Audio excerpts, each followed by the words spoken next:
Hey guys, welcome back. I told you I'd put out this video. Took me a little while to get around to doing it with other things that are going on. As you can see, I've already started putting it together for testing. In front of me is a bucket of really bad water, which I plan to run through this and get some clean water out the other side. Bucket of very bad looking water. It's even got a scum layer on it. The plumbing works like this. There's a pump in there which pumps the water up through this pipe here, then flows into and fills up the tank. Once it reaches the full level, it then flows back out through this pipe back into the bucket.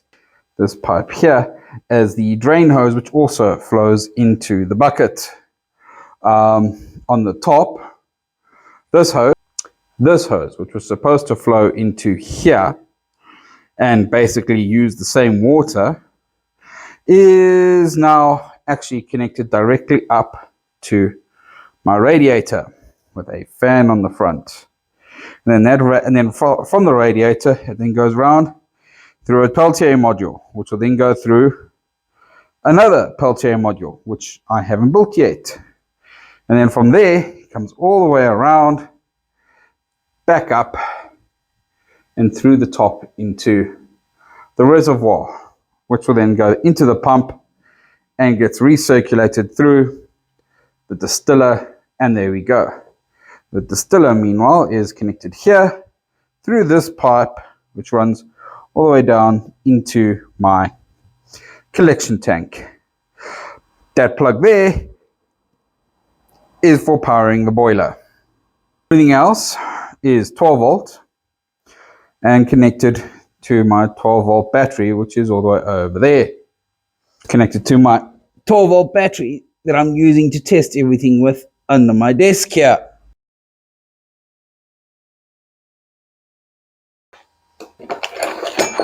I get 2 cooling fins, 2 fans, the Peltier modules themselves, or tech modules as they're otherwise known as.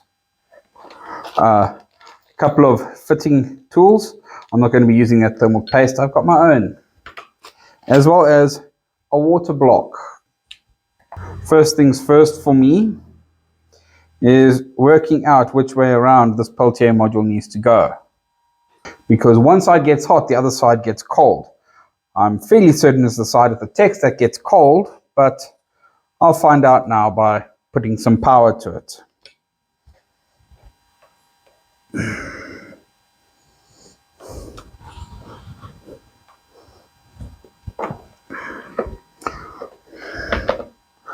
This is a 12 volt source.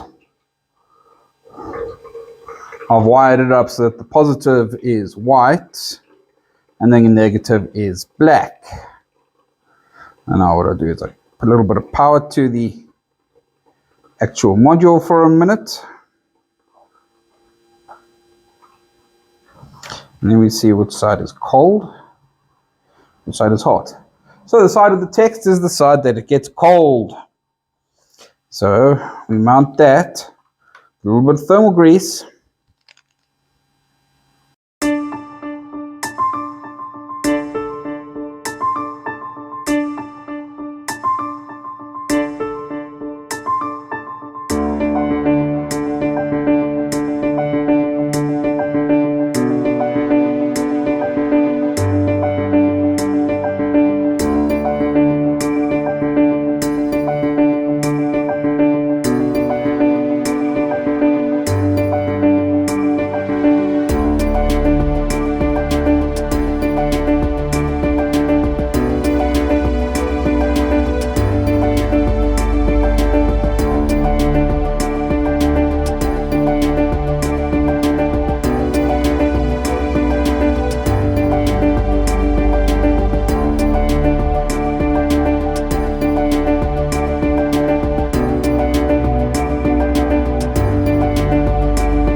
Okay, so now comes the fun part where I try and fill this thing up. I have a small little funnel. I have some water. Just using this as temporary.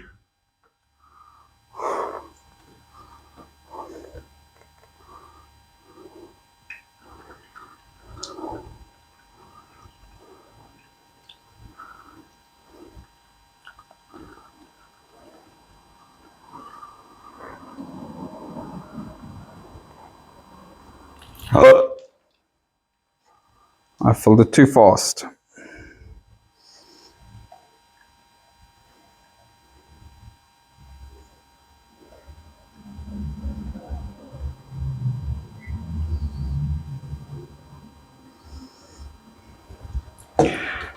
Oh, double hell.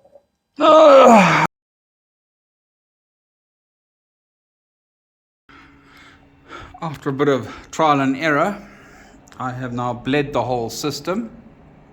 There's still some air in it, but the reservoir holds enough to keep it in the system. It now flows through there, through the pump, through the line, up through the distiller, back down through the line, through the radiator, comes back through the loop, through the first peltier, through the loop, through the second peltier, which then goes back and returns back up to the top of the pump. And there is enough pressure coming out of that pump to pump it around. Only problem is, as soon as I put power to a peltier, the whole system loses power. The peltier runs, but yeah, the pump doesn't have enough power anymore to run anything. So for testing purposes, I am going to run the whole system without the two peltiers, unless it starts getting too hot coming through the radiator. If it does, then I'll have to have one of these peltiers on a timer, or in the final system I plan to have a lot more power than is coming from the one battery here, as well as I'm probably going to have to put temperature probes on the line, the coolant line, and if the temperature goes above a certain point, turn on the peltier to cool down the coolant, just to keep it efficient. You don't want to have the water too hot. And now that I've got this all set up temporarily to test it, I am going to do the one thing that I need to do now to get it all working. Switch it on, get it running, and try and get the icky water that's in there. I topped it up some more.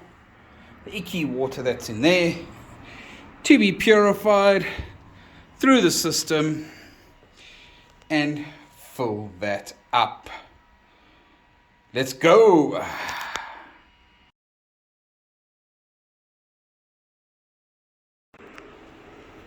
I really wish I had a flare here, because this thing is getting very hot. It's cool down here, but that's hot.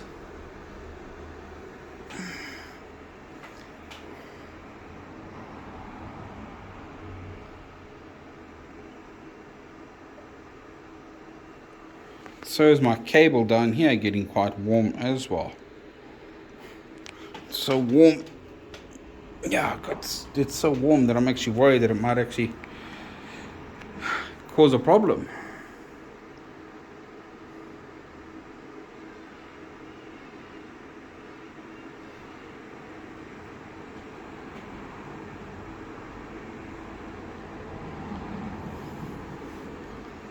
Okay.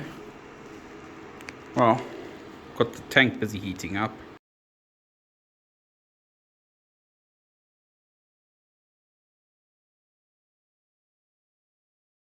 Okay, so if this whole base is heating up, warm, This top part isn't heating up at all.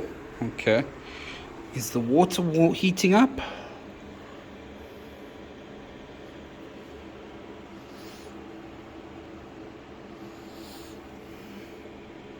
Doesn't feel like the water coming in is heating up. Can hear the water in there is getting hot. As soon as it gets to a certain point, I'm actually going to turn on the because I haven't turned on this.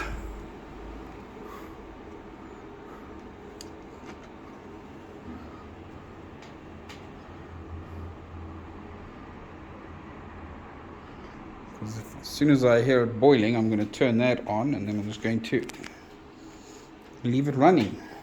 Hopefully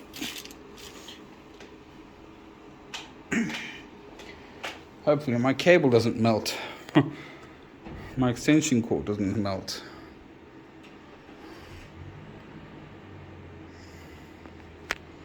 Definitely sounds like it's starting to boil.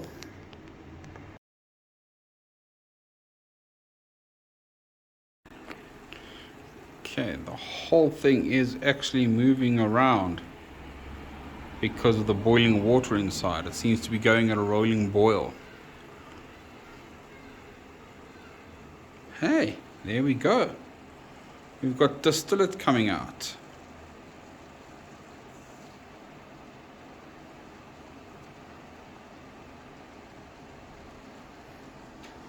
Going into the tank. Now, according to the instructions, this is supposed to be it's supposed to be able to be doing, I think it was 5 liters a minute or something like that.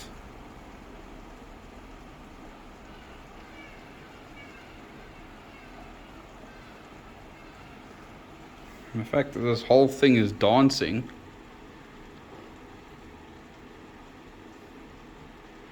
that is a lot of boiling.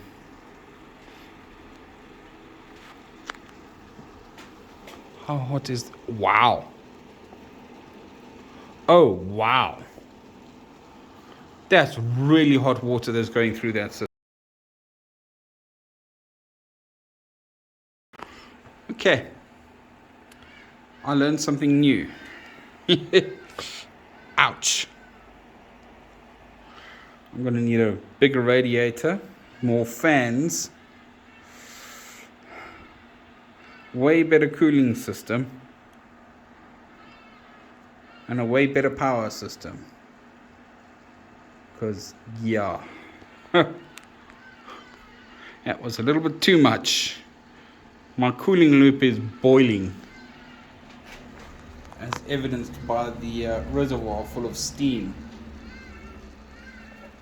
You have to run this cooling loop for a while just to cool that water down.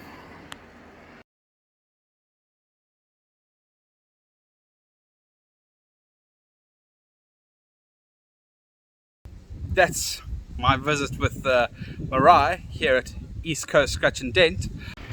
We catch Philip in the middle of his examination of them installing the hinges for his bonnet. Other Daniel, yeah, big job, man.